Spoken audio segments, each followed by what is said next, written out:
Hello. So today I'd like to talk about digital advertising. This is really kind of one of my fun topics to talk about. And, what I've done is I've pulled information from many, many different places online. If you look up some of this stuff online, you may even find the things that we're talking about here.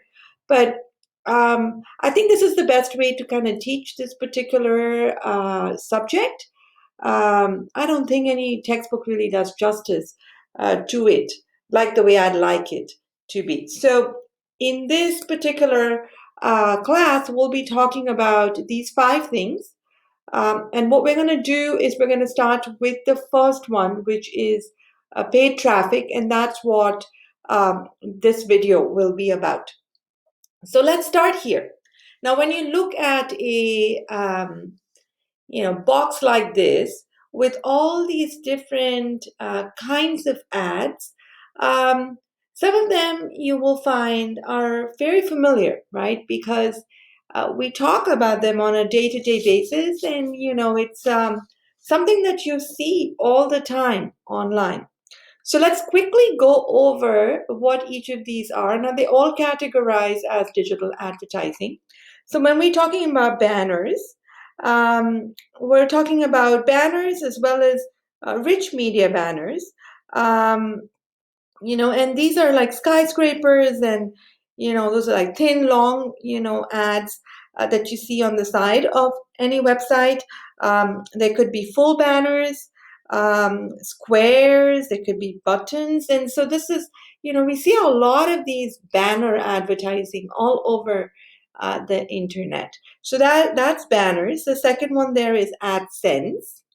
Now, these are basically ads that are served to consumers via Google. And,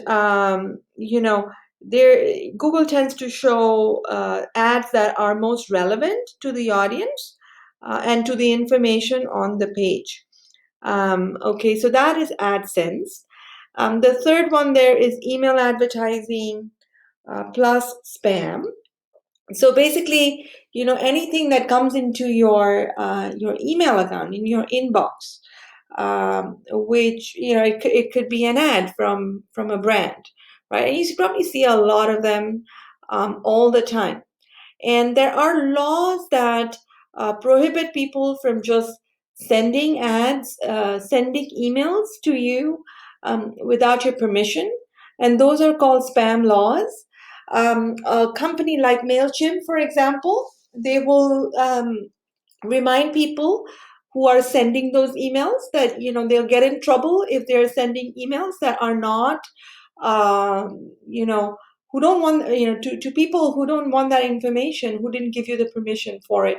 So we do, as advertisers, learn to be more responsible and not spamming people. So that is number three, which was email advertising and spam laws. The fourth one there is native advertising. So, what is native advertising? Well, this particular trend has been growing and growing, and it's really kind of dominated the advertising space online today. What it is, and you may have seen this, it kind of, the ad sort of matches the look of the platform, the look and feel, the form, the design. And you tend to see it as like recommended content sometimes on a web page, but really it's paid media. Somebody has paid for their product to show up there, even though it kind of looks like an editorial. Like an article that was written by a journalist, it really was not. It is actually an ad from a brand who has paid to be on that site, and so that's what we call native advertising. Okay, the next one there is Facebook ads. Facebook has a section where you can boost the ad, right? So boost the post. So let's say you post something as a brand on your brand page, and then you boost it. You pay, from $1 a day to how much ever more you want.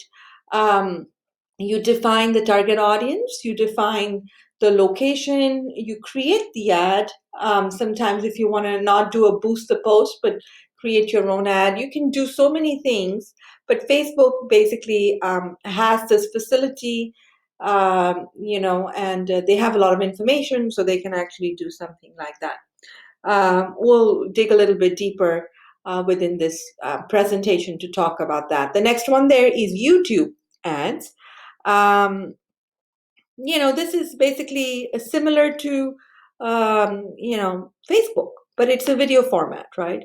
So they may charge you like, $2 a view or whatever it is, for us to advertise our brand on that particular platform, and hit the eyeballs that you want, that sort of thing. So that is YouTube. The next one there is website takeover. What is website takeover?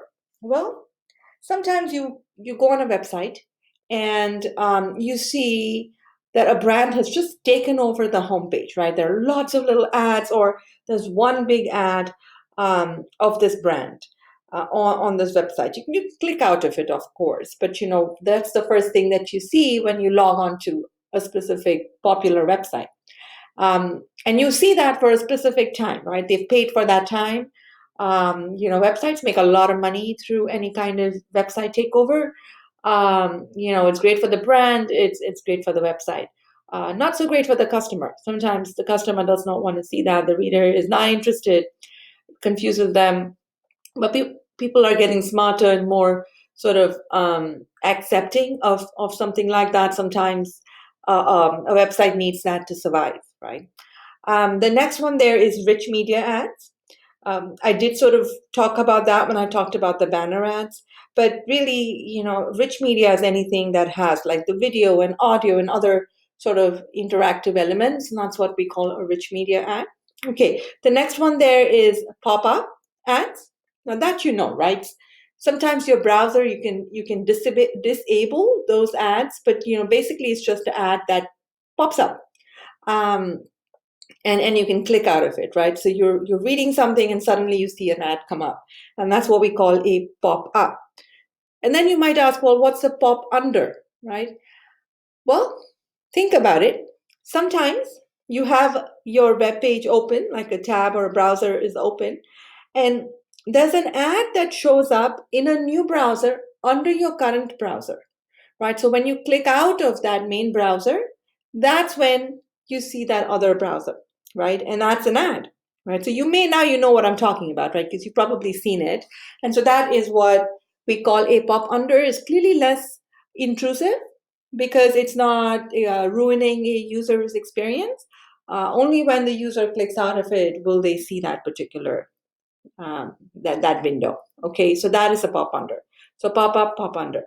The next one there is pre-video ads. You definitely know what these are, right? So when you are on YouTube, you see an ad, a video ad that shows up, and then you hit skip. And sometimes you have to wait to see the whole ad depending on what the advertiser has paid for. And sometimes it's more like, oh, okay, I can just skip it and move on. Or, oh, just 3 seconds left before I can see my video. Okay, so that is a pre-video roll or pre-video ad. Then there's blogging, right? So you can pay somebody to talk about your brand. You can pay a blogger to talk about your brand. And sometimes, that gets read a lot more because it seems more credible that it's not really coming from the brand, but from somebody who may have used it. Sometimes if a person is ethical, if the blogger is ethical, then they will mention that this is a sponsored post, but doesn't happen all the time. All right. And then the last one there is sponsored tweets, right? So just the way you have ads on Facebook and ads on YouTube, you also have ads on Twitter, and those are sponsored tweets. Okay, so a lot of this stuff, sometimes you just, I think LinkedIn has it too, that you pay $100, just like Twitter. I think you pay $100, something like that, and you can then advertise, right? So that's kind of how it works. And on different platforms it's different, but for Facebook it's very affordable because you can, literally just for $20 you can get some eyeballs on your ad. Okay, so that's really, something that you should know. These are, when we talk about digital advertising, really we're talking about or a range of different kinds of ads. And it is really at this point the fastest growing way to reach an audience. Okay, let's quickly go over a few important ones that we should pay more attention to. But before we do that, let's differentiate between paid traffic and organic traffic. Okay. Again, I didn't come up with this analogy. I found it online. It sort of spoke to me, so I'm putting it up here. Um, when we talk about paid traffic, think about a water hose, right? When you're watering your garden or some plants with a hose, you have complete control over that hose, right? So you can increase the flow, you can reduce the flow, you can turn it off if you don't want it anymore. Okay, so paid traffic is really like a water hose. Because you have complete control over the direction in which it's pointing and the amount of water that's coming out of it and how long you want the water to run. Okay. Now, if you're getting more traffic than you need, you can just slow it down, or you can even, control, how fast you want it to go, when, that sort of thing. So that is paid traffic, right? So when you're paying on a platform, you can decide how much money you want to put in, and based on the traffic that you're actually getting. The one on the right is organic traffic. Okay, so think of rain, right? It comes from above. You have no control over it at all. Okay, you're not even sure when rain's going to come. You're not even sure, how consistent it's going to be, how long it's going to go on until. Okay, so um, all we do is like listen to the Weather Channel or something, right? But other than that, we really don't know when rain is going to, come and go. Okay, so we have no control. That's the bottom line, right? We have no control. So that is what organic traffic is. Um, Sometimes Google changes its algorithm, and you may lose traffic. You may gain a lot of it, but you may also lose it. Let's say your competitor decides to launch a product, and they're putting a lot of money toward their ads. Then you may lose some of your traffic because it might be the same folks who may now want to go to your competitor. So even like if you change your URL on your website, you may lose traffic. Okay, so I think it does mess things up. And so it's important to remember, the differences between paid and organic traffic.